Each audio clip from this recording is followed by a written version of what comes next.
everyone, this is Nate and this is the Nader Tater channel. Alright, just a forewarning, I'm not a mowing expert. I don't sell mowers. I am an engineer, so I think I know a little bit about some mechanical stuff. But, you know, I'm probably the only person that has these three specific mowers that I cut my own grass with. And I'll tell you why I have three of them. And in fact, I am getting rid of at least one or probably two. I'll tell you why I'm doing that.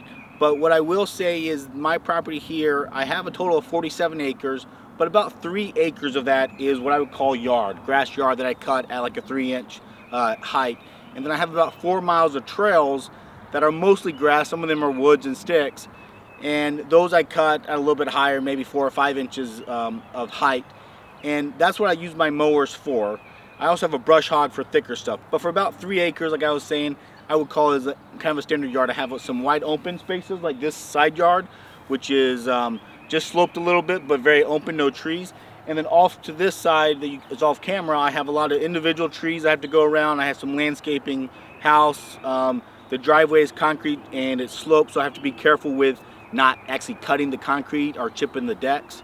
So those are my challenges. I'll go through like what are the pros and cons of these different mowers. And real fast, this one is a 2018 Husqvarna MZ54, so it's a 54-inch zero turn. This one on the yellow one is a 2021 Cub Cadet Pro Z 160S. So it's a 60-inch cutting deck. And then this one in the back, I think it's a 2004 era Toro 4000D. So that's 11-foot cutting deck. I'll go through each one and show you some of the pros and cons. I'll also talk about some of the challenges or the downsides and upsides to each one I have on my property. All right, so when we look through these different machines, you know, these are all higher end machines. This one, obviously the red one, the Toro, is a like golf course level. This thing's like $60,000 new. This Husqvarna one I bought new myself for the property, and that was, I think, $5,500 new.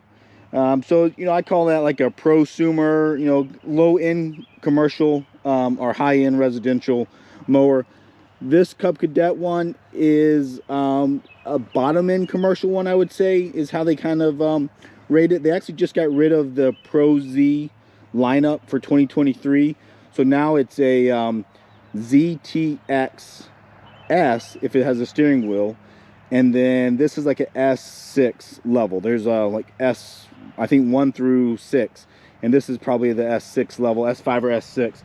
So I'll go through a little bit of what the differences are between this. This one obviously has a steering wheel, so that's what's unique about it, but it is zero turn. So it's basically a zero turn, but with steering wheel, and that means that these casters up front are not crazy wheels. They're actually are steered. So when you have full control over that front axle, which helps with slopes of having the front go down. This big Toro machine was about $60,000 when it was new, I believe. And it has like a 58 or 60 horsepower diesel engine in there. It's 4-wheel drive. So this thing is quite a beast, but I'll go through some of the pros and cons of that. So let's start with the Husqvarna here. Now what you'll see as you go through, all these brands have what appear to be the same mower at first glance, but they have lots of different price points, and it's all into like the details of what is really different. So what you're really buying is durability. I would say the most part out of these machines as you go higher in. So things like how big is the frame, how thick is the metal on there, you know, any of your things like your casters, you know, these are places that can break. And so you'll see the higher end ones will have much thicker metal, heavier duty welds, bigger wheels and tires. Same thing for all the adjustments, the linkages, you know, they're higher end. Now, so this one you can see is a fabricated deck, so it's not a stamped deck. And that means that it's thicker metal, and then they have to weld it because it's too thick for them to actually stamp. So that means that, you know, it has to be different pieces of metal that are welded together. But if I were to compare this one, and like some of these pieces here look a little bit thinner than the Cub Cadet one, which is more expensive. This one has even heavier duty stuff. But this Cub Cadet was, I think, $9,500 or something, MSRP new versus $5,500. So certainly is a price difference that you get between these. And then things like the seat. So this seat is a fixed seat. There's no suspension on it, so it makes things bumpier. Whereas the Cub Cadet one, this one has a base level suspension seat, so it's just a spring seat, not an air ride seat. You go a higher level on this Cub Cadet one, you can get an air ride seat. the Toro does have an air ride seat. Now, what else on this guy is the engine. Obviously, the engine is really what delivers how fast you can cut, because this one has a 23 horsepower. That's a carbureted engine, and that determines how much power you have to drive both the hydraulics or the belts for the mower, and then the hydraulics for the drive wheels and tires. So this one cuts at about 8.5 miles per hour, I think, is its max speed going. And I haven't really had too many problems with it. I have 200 some hours on it now. Let's see, 213. Yeah, so I've been using it for 4 or 5 seasons, and 213 hours. I had some infant mortality issues. I had these nuts come off actually, and the deck dropped to the ground. I had this spring, I think, get popped off and lost. But once I put double nuts on these guys, I didn't have any problems with that again, and I haven't had any problems really since then. So it's been pretty robust for my needs. It's probably about the right level of mower for me to have a reliable machine.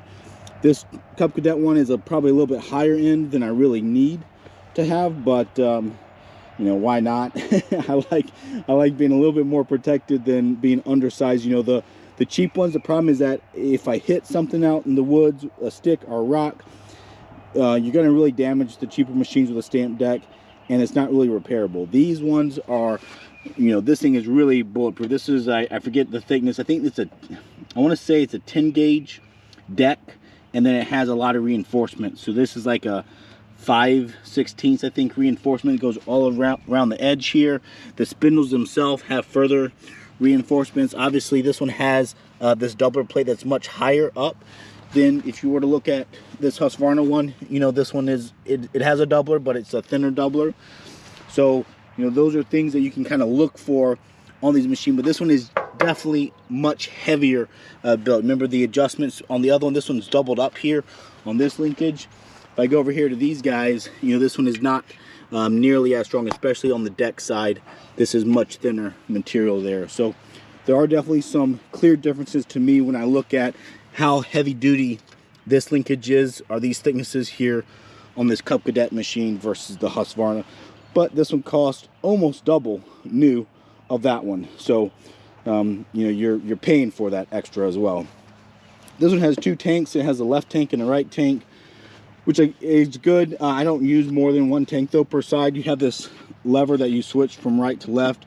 That's off, so there's no using of both tanks, but it does have a side level here, so you can see how high the gasoline is, which is kind of nice. But there's no gauge on this level machine. You have to go up a level machine.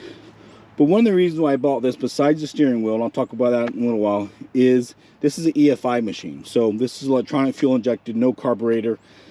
I have not had a problem with the Husqvarna one, but that thing eats almost the 5 gallons of gas that it holds for me to do a cut, which seemed kind of crazy to me. This one doesn't even use 1 tank. I mean, this tank was full, I think. This is, I think, 3.5 gallons on one side. So I probably used half of the amount of gas, which is not correct. I mean, the EFI is supposed to be like 20% more efficient, but for my cutting, from what I've seen, I use way less gas with the EFI machine than the carbureted machine. And this one has more power. It's 27 horsepower versus a 23 horsepower machine. So this one goes, I think, 9.5 miles per hour is its top speed. The hydraulics are something to pay attention to. This one has a 12cc hydraulic transmission. That is what drives the machine. So when you look at the specs, look at how big of the hydraulic trans is, and that gives you an indicator of how much power and durability it has. This one's all, commercial level for hydraulics and engine out there. So of course it has the rollover protection that you can raise up or lower down. So overall, I really like this machine. The key to it is this thing has the steering wheel, so it is better for stability.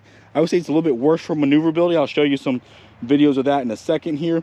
But having control of those front tires is really helpful when it's wet grass or when you're on these sloped areas, especially along the driveway. I'll show you that in a little while. That is where it really shines. My biggest complaint, honestly, about this, other than you have to have to kind of get used to the steering wheel. It is something new to learn how to do. What is my biggest complaint is probably that this is a hand lever for the adjustment of the deck height. It is very easy to do. You can do it even off angle here because it's spring assisted, so it's not heavy to do. But what I use with this Husqvarna is the foot lever here. I can rest my foot on it when I'm driving, and it adds a damping effect. So it keeps the, because my grass is so bumpy in a lot of areas, the deck on this one will bounce. Now I did notice the deck on the Cub Cadet does not bounce as much, probably because it's heavier, and it has that, it almost has a damping system built into it. Whereas this Husqvarna one, it'll kind of bounce, and it makes your cut very poor. So I would keep my foot on here to give it some resistance, so it couldn't bounce up and down. But I say that's my biggest complaint. But you know, I'm learning with this mower. This is my first season with it. I might actually not need that feature because the deck seems to be more stable. This one rides a whole lot better than the Husqvarna one. It's surprising how much smoother it does ride. Now the Big Daddy. So one of the reasons I got this is my neighbor who's over there across those trees. He actually used to work for a Toro dealer, so you know, he gave me some help in understanding what to buy. The problem with these things is that they are crazy expensive to buy parts and maintain. Now this one has over 6,000 hours on it, so obviously it's heavily used. As a 20-year-old machine. Yeah, 62, 38 hours. So crazy number of hours, but it does start right up and drives. But you can run into problems with your hydraulics, your hoses, valves can go bad. The stuff is just really expensive to repair and fix. Now here we can open up this guy. You can see we got the diesel engine. This is basically like a skid steer diesel engine. It's got cooling fan here. It sucks in air from the back. Grass can get kind of stuck and clogged in the screen, and you have to clean it off. There's some downsides to it, but overall this thing is crazy at cutting grass, and it does 11 feet wide. I can cut grass as tall as the mower is, you know, the seat basically is, and it'll chew through it. So that's what's really cool about it. But you know, any place other than way out here in the open grass, when I had to get up around these trees, then it obviously gets much harder to drive around. Now it does have rear steer, and you can pivot zero turn basically around one of these outside bat wings. And what's really cool about this is that you can fold up the bat wings either side, left or right side, or both of them, and you can cut with just the 5-foot deck, or you can even cut with just a 3-foot deck out to the side. So there's a lot of tricks you can do as far as like cutting banks with that side deck hanging off the end. So it's a really cool machine, but honestly I don't have enough wide open space like this to justify the maintenance and upkeep on this machine, especially with it being so used. All right, one more thing about the differences between namely the yellow and the orange one, which are side discharge machines. The Toro is a rear discharge. Now there's pros and cons to both of these. The main thing I'm seeing is I really like the side discharge around the house because I can blow the grass specifically where I want it to do, and that means I can even use it kind of like a leaf blower. And I can, if I do get grass on the driveway, I'm able to drive the mower back across it and just blow the grass off the driveway. With the big Toro, I actually can't do that. The grass ends up behind me no matter what I do with it, and I end up having to actually come back with a leaf blower to clean off the grass, whereas with these two side discharge ones, I never have to get the leaf blower out unless it's fall time and the leaves are falling. So another thing to consider.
Well, what's the verdict? The verdict is this Cub Cadet is the one I'm going to keep. I'm going to sell both the Husqvarna and the big Toro machine. You know, the Husqvarna one, I have no problem with recommending that to folks. I think it is a great machine. Like I said, besides some early design flaws where they didn't have things double nutted so that they could not rattle off, I haven't had any problems with it. Just change the oil, filter, that kind of stuff on it every year, and it runs great. It doesn't ride as well. It bounces a little bit more, and then it's a 54-inch deck versus a 60-inch deck. So for me, this one is, once I drove this, man, it rides a lot better. And then the steering allows me to hold some of these banks. I have several of them. I showed the video of one that's my steepest. Is very sketchy for sure to cut with a zero turn on it. In fact, I would say I don't recommend it. I'm not telling you guys to run banks that steep. It's certainly much deeper than they tell you to run with these. So I do that as a demonstration to show it to you. But this machine, I think, can do everything all in one package.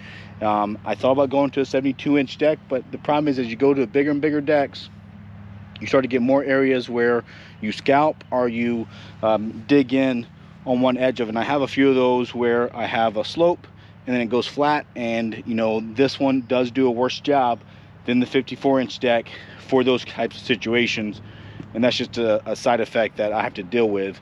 The big 11-foot batwing, I would not recommend anyone get that unless they have like 10 acres of just open grassland. That's where that thing can really pay for itself. This around here, my property, all these machines actually take about the same amount of time.